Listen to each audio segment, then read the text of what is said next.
tun a farkon mulkin Lugard a Kaduna ya kafa wata doka, sai abin ya kasance GRA na Turawa, Sabon Gari na 'yan Kudu, Tudun Wada ta 'yan Arewa.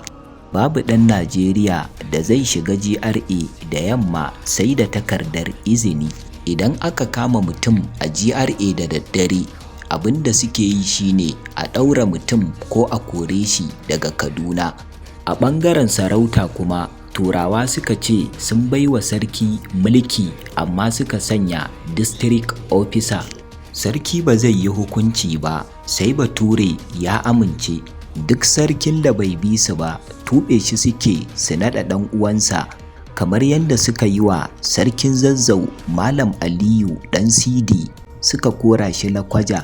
Malamai da alƙalai suka ji tsoron faɗar gaskiya, domin idan ka faɗa sai a sallame ka. Wannan ce ta sa adalci ya gudu a ƙasar Hausa. Allah ya kyauta. A nan ne muka kawo ƙarshen wannan shiri Kaduna daga tushe, tare da ni Sida Haidaru. Sai mun haɗu a kashi na gaba.